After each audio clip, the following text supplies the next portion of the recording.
opinions expressed in the following program are not necessarily those of Shaw Cable Systems or of the station.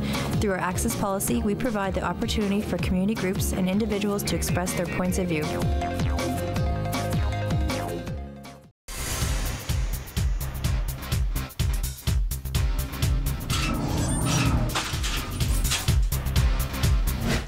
Well, hi everybody. Scott Taylor along with John Mackey, the Technical Director of Football Manitoba. This is The Huddle here on Shaw TV. John, we have a special show today because we're going to talk about, first of all, the 65th anniversary of the St. Vital Mustangs. Then we're going to talk about the championship winning coach of the Manitoba Major Football League, Sam Arseny. And then we're going to get into the stuff that's really important to you. You and Rob Bailey are going to come on and talk about the under 16 and under 18 programs. That's right. Our high performance programs are starting up now. I know it's only January, but we're getting geared up to do that, to send the boys out to Moncton this year in the mid-July, and of course the U16 for our Red River Cup. It's a big tournament here in Manitoba that's really grown, and we'll see some different teams from Saskatchewan, Thunder Bay, all the different parts of Canada coming in to compete for the Red River Cup. And this is a great way to develop the athletes, 14 and 15-year-olds at that age group. We bring in regional type teams. They compete for the Red River Cup. It's a great way to develop the players. Yeah, we're going to talk a lot about that. We're going to talk with Rob Bailey about kind of a change in process for the way the under 18 team is going to be chosen. That's right. Because the under 18 team didn't do as well as we'd hoped they would last year.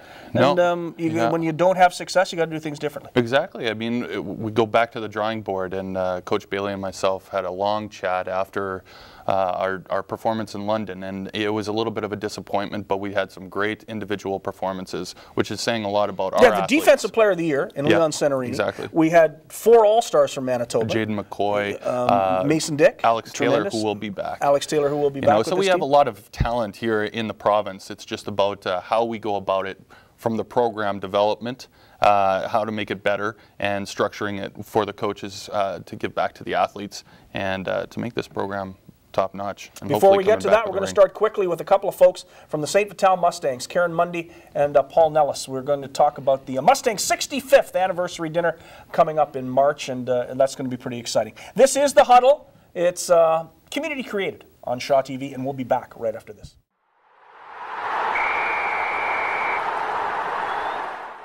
I love our intro. It's time for What the Ref. Hi, Dave. It's Dave Donaldson back, our CIS and CFL referee. And today I have a very important question for him. It's one of my favorite plays in football, and there's always a flag. They call it pyramiding. I love when smaller defensive backs run up the back of the tackle trying to block a punt or a kickoff or a field goal, and it's always called. You guys never miss that one. But pyramiding is kind of fun. Well, you know what? It is kind of fun, and now, for those who don't know what it is, I should divide it. Yeah, you should explain what pyramiding is. Well, it's illegal for a player to use a goal assembly or another player to get elevation to block the ball on field goals.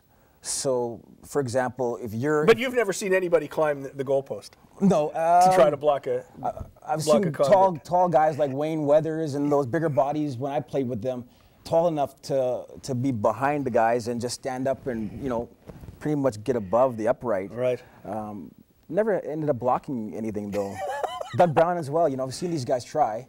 And I don't think we were called on it, because I remember Harold Nash tried to jump on a guy's back and block a field goal, and I don't think there was a flag. So have you seen one as a referee? In your experience as an official in the CFL, have you seen it happen? No, but last year was my first season as a CFL official. Yeah, but you did a number of games. Yeah. I mean, so you'd watched a number of football games last year. Absolutely. I hadn't seen one all year. So the guys, the players seem to know or getting a grasp of what they're allowed to do and what they can't do. So that's a good thing. And what they can't do is run up the back of the tackle, jump off his back, and jump in the air to try to block. That'll be a 5-yard penalty, so that'll cost you. And is the 5-yard penalty there, or is it off the kickoff? It can be applied there or on a kickoff. Depends on the scenario. choice. Right, they have the choice. So. Absolutely. Anyway, pyramiding, you can't do it. Not allowed. So don't do it. Darn it. That's What the Ref. Thank you, David. Dave Donaldson, CIS, amateur, pro, CFL referee, always in with us to do the What the Refs. What are we going to call this? Me nattering at you. Yeah, you having the firing squad, and I'm just here, and You can. We'll call it do a whatever you segment want. and leave it at that, but it is a firing squad. When we come back, we get lots more on the Huddle. This is the Huddle. It's community created on Shaw TV.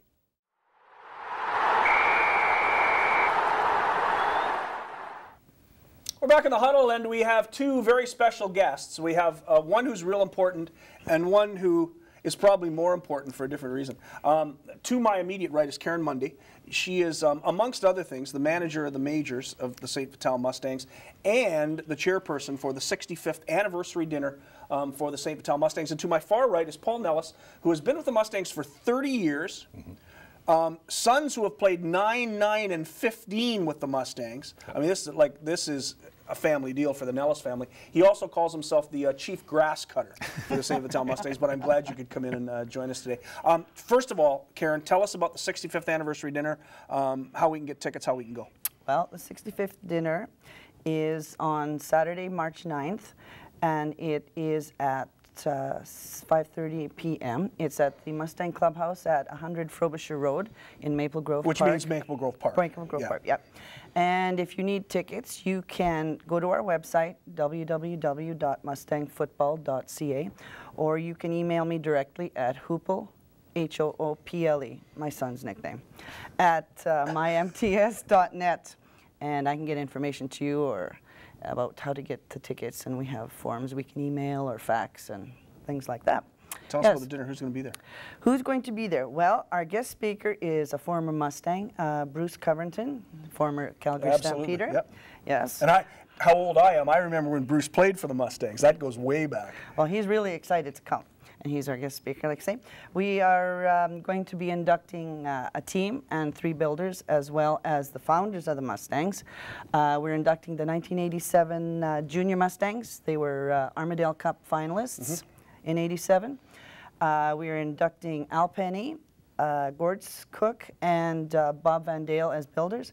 And as I said, Art and Wally McCourt are going to be inducted as the founders of the Mustangs. Paul, you've been around 30 years with this franchise. Yes. How much has it changed over the years? Oh, from simple location where we were at, I grew up playing when we were on Memorial Park by Glenlawn. We basically outgrew that to where we are now. It's unbelievable. It's hard to describe unless you come and actually take a look at it, but everything from clubhouse, the equipment side of it, we did a light project a couple years ago, so now we're able to have night games, which is something that it was very, very important to us and all of the kids. At the end of the major championship game, I got to meet your son, Chad. Yes. Tremendous young man. How do you play 15 years with one organization? I was so impressed by that.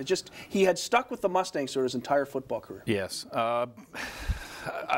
I grew up with it. I've been involved for 30 years. I guess they really didn't have much of a choice. They were somewhat forced into it, but all 3 of my boys play.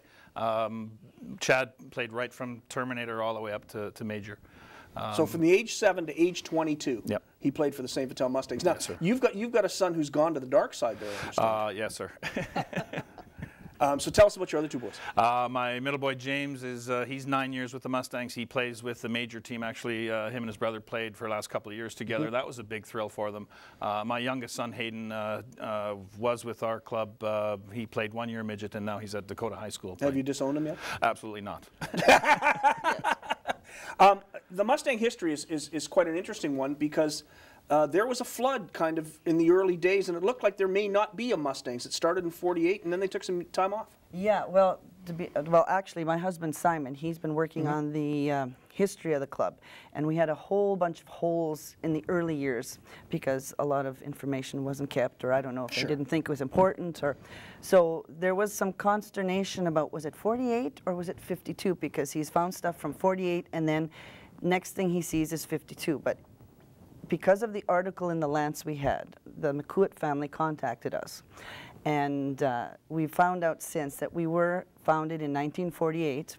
And then after the 1950 flood, they took a 2-year hiatus so people could get their lives back in order. And then they started playing football again. So they ended up playing back again in '52, and it's gone on nonstop ever since. One more little plug here for this dinner. If people who have not been out to Maple Grove Park, they may not know what a great facility it is. A great place to have a dinner. Fantastic. It's going to be a lot of fun. Oh, it will be. And Bruce Covington is always a lot of fun. Yep. Sean Churchill will be the MC. Terrific. and he's always fun because he did our 60th. Good. He had a great time, and yeah, it's going to be fun, and we hope that a lot of people will come out. It doesn't have to be just alumni or the inductees and their families. Everybody's welcome to come, former Mustangs. Anybody. So sounds great. Karen Monday, Paul Nellis, thank you so much for coming, and thank you for my hat, my official Mustangs hat. Absolutely. Looks pretty good on me, doesn't it? It sure does. Red and black suits you. Karen Monday and Paul Nellis, thank you so much for coming. Remember, the Mustangs 65th anniversary dinner is March 9th at the clubhouse at Maple Grove Park. You can't miss it. If you go past the perimeter, you've gone too far. When we come back, we've got lots more. This is The Huddle, community created on Shaw TV. All right, welcome back to The Huddle. Scott Taylor, and my guest hates being here.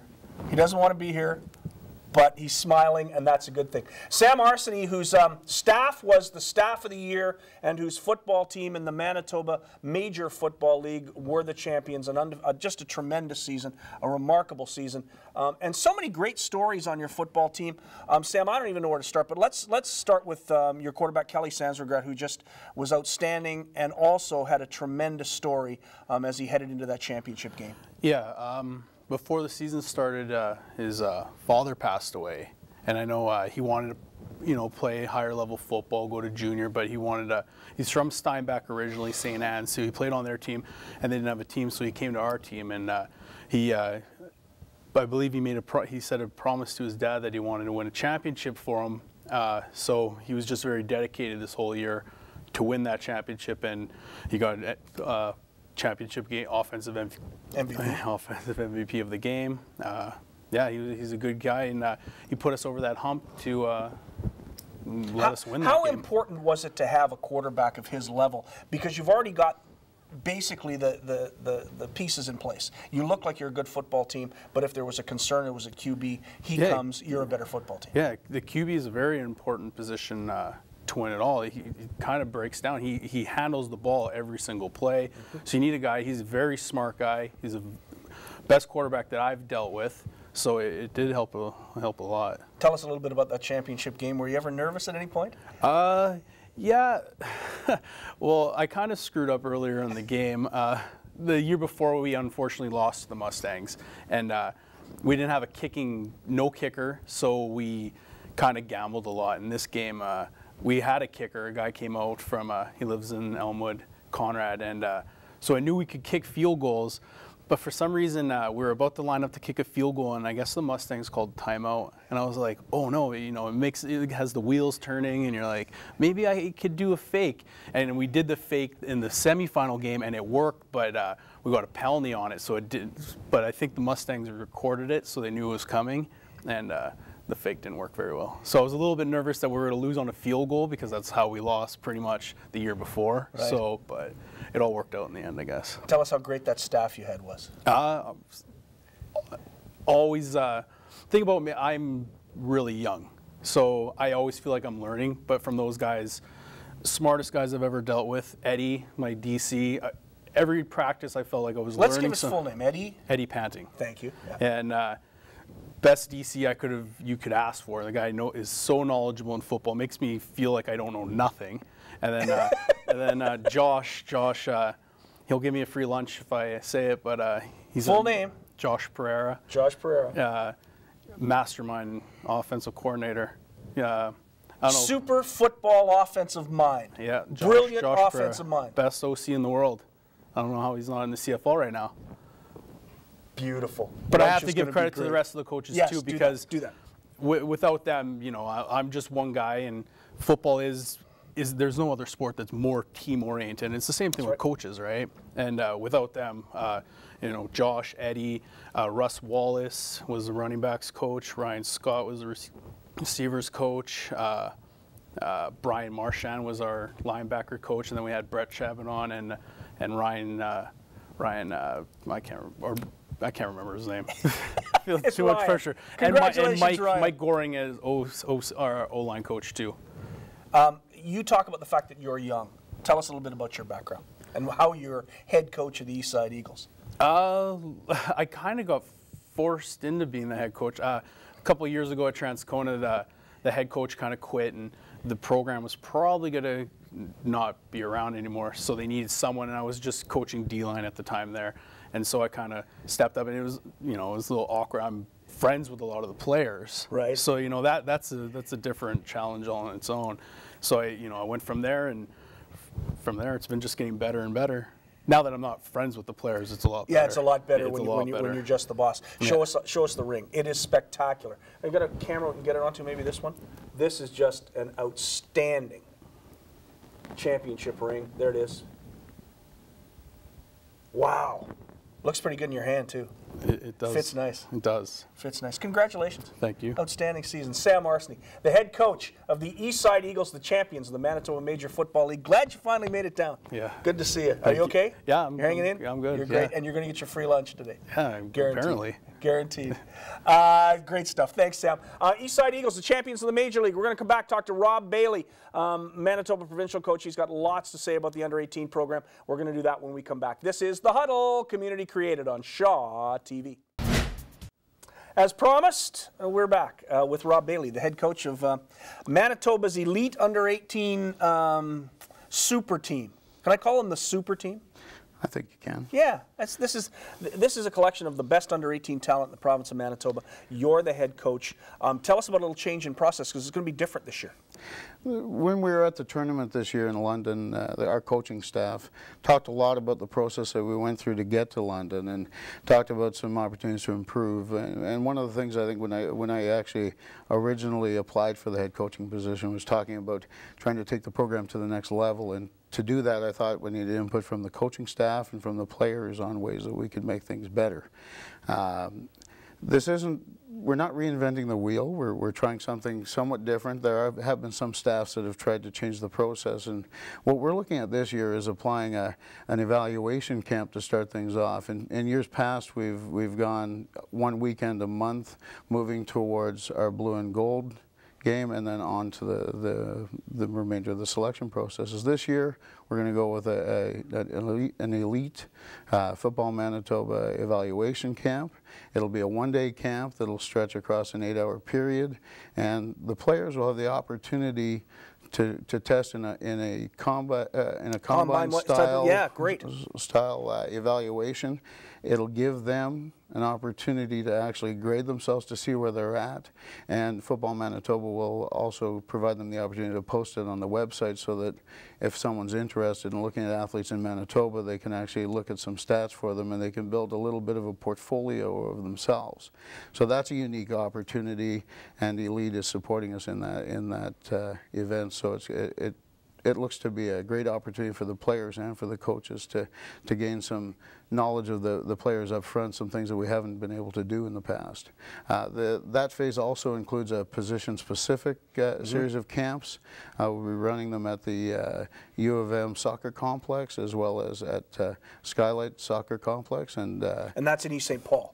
One's north, one's south. Absolutely. So the guys in the north will be able to go north, and the guys in the south will be able to go. Everybody will be treated equally this time. Absolutely. And the boys in the north will consist of our running backs, our linebackers, as well as the O-line, D-line. Because Skylight's ceiling is a little bit lower. A little bit smaller. So you're going to go with the linemen and the running backs out there.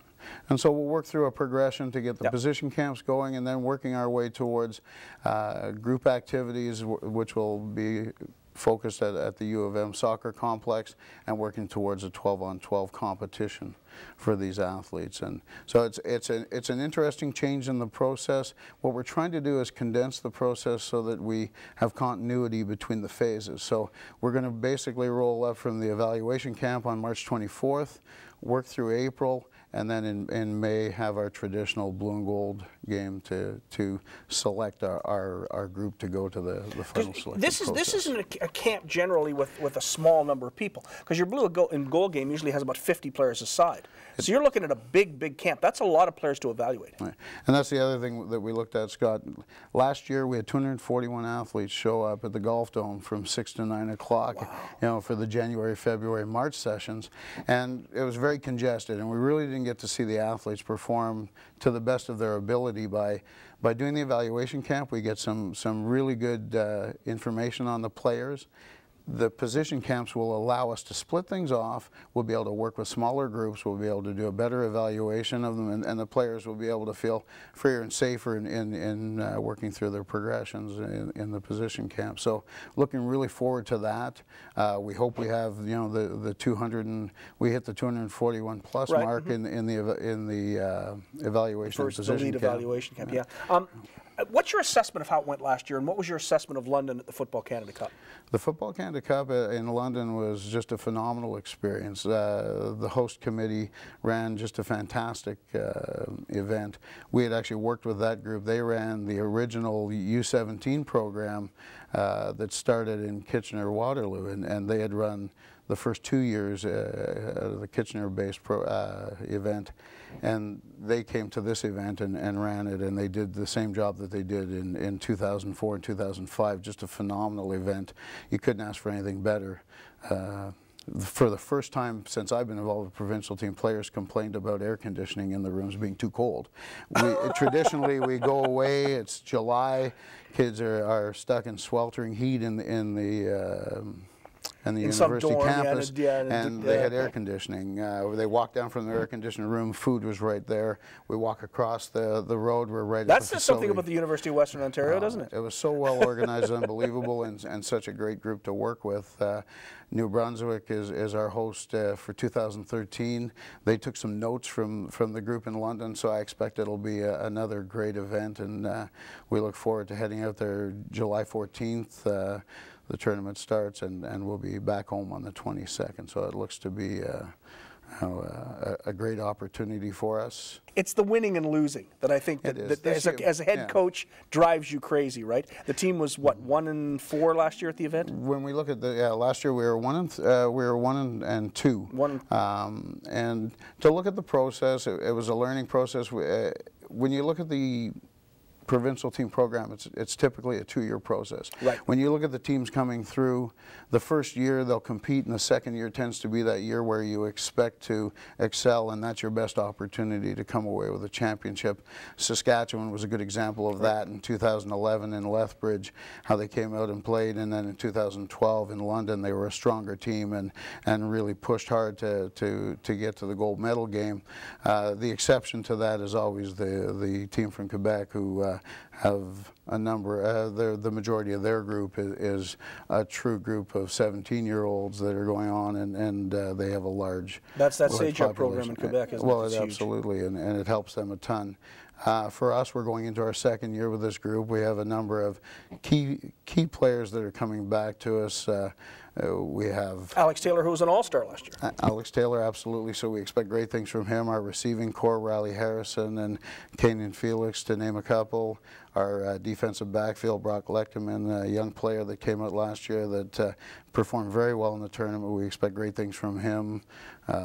Donovan Hillary at the defensive end position, and Braden Chang at the O-line position. So there's lots of good players coming back. We're anchored in some key positions. There's definitely some opportunities. It's true evaluation. Nobody from last year should expect to have a roster spot. Right. It's the best players are going to go, and so we've got some great players coming up from the U16 program, right. And we look for some great competition going through the early phases and right through the final selection camp. Hopefully 241 players will show up. The under-18 Manitoba provincial team, the first camp is the elite evaluation camp, and it's March 24th. Absolutely. March 24th, and it'll be at the, where will the elite camp be? The elite camp is at the soccer complex at the soccer complex at the U of M.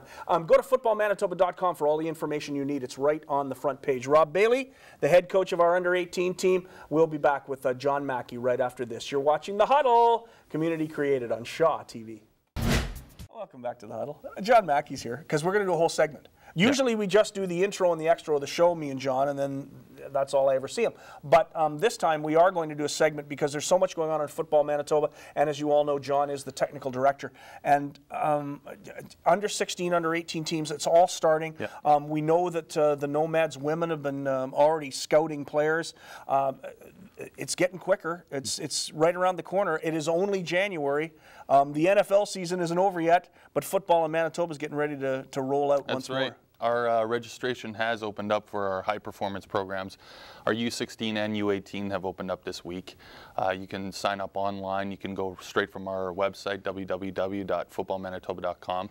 And we're doing things a little bit different this year. We tried it out last year with a little trial of signing up online. It's a little bit easier. You know, we have the technology to do that now. So you can just go onto our website and there's all the step-by-step instructions on how to get onto the U18 and the U16 high performance sign up online. Okay, so but we were talking to Rob Bailey. U18 has changed. Yes. So people have to be prepared to maybe make a different kind of commitment than in the past. Well, when you finish 7th out of 8 provinces, we got to switch up something. And you know, I was talking to Coach Bailey about how we can make the program better. And what we decided to do was kind of give back to the athletes that come to the first portion of our elite performance, high performance programs. So this year we have our good friends, Wade Miller and Jeff Fisher from Elite Performances are putting up an evaluation camp, and that's going to be a combine. And that'll be a great opportunity for young kids who have no idea what CFL players, for instance, go through, or CIS players when they have to go to the rookie combine. Absolutely. It's a football-specific type testing. It's your bench press. It's your 40 time. All football players know those kind of stats that we want to put on our website and highlight our athletes, all that come on to come try out for the U18, because you know, Andrew Harris was a great example. Not all players make the provincial team, and a lot of them go on and play some football, you know, and even in the CFL and become the greatest Canadian player to be playing it. But this is a way for us to give back to the athletes. And not only that, but we're going to break it down into position-specific camps for these kids, you know, to hone on their skills at their position, develop their craft, and help them go into their high school programs or midget programs at that level. The U16 program, what we've done is we're still going to be early mornings in the Golf Dome, but we're giving the whole team. We have 2 teams from Winnipeg, and we're going to give them the whole Golf Dome instead of having both teams, you know, playing back to back, kind of looking at the other side, seeing what the other East opponents and West. Exactly.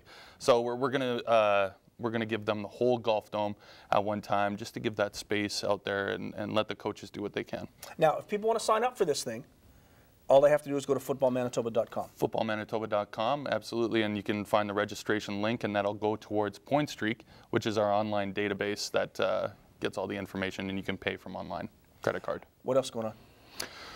Well, we're gearing up, like I said. We got our provincial teams. You know, with that comes the Blue and Gold Classic, where we, you know, pay homage to the Huddle magazine's coming out. Winnipeg Blue Bombers, and of course, the Huddle magazine, where you can be featured with our sexy uniforms. Yes, right? the best uniforms at the national championship. Hey, yes, we might they have may gotten have been 7th, but with no question, Manitoba had the best uniforms. We were Miss Congeniality for sure. That's for sure.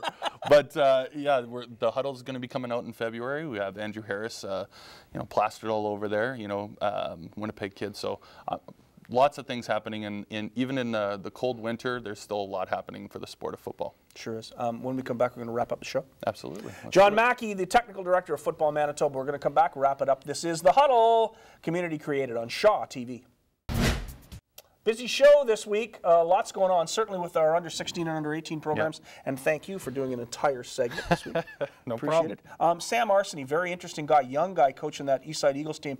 He had the great big ring for winning the championship. He's got another ring coming, doesn't he? He was our Football Manitoba Coaches Association Coach of the Year. What Football Manitoba has done this year is create coaches of the year for all of our leagues and associations. The MMFA, of course, is Dan Nordman, our good friend from the Nomads. He won that one. The Midget Coach of the Year was, of course, John Withus from Transcona Nationals. Yep. And then the High School Coach of the Year was Sisler's head coach, longtime head coach, Rick Hudson, who's now stepping away from the game, but he's a great coach.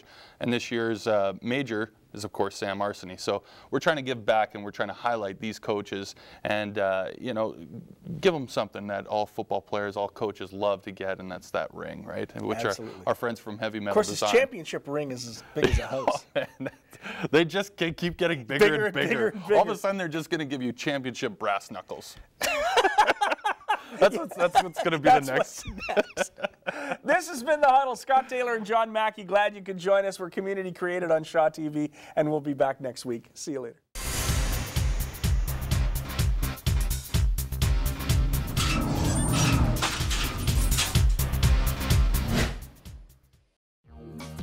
The opinions expressed on the program you have just watched are not necessarily those of Shaw Cable Systems or of this station. Through our access policy, we provide the opportunity for community groups and individuals to express their points of view.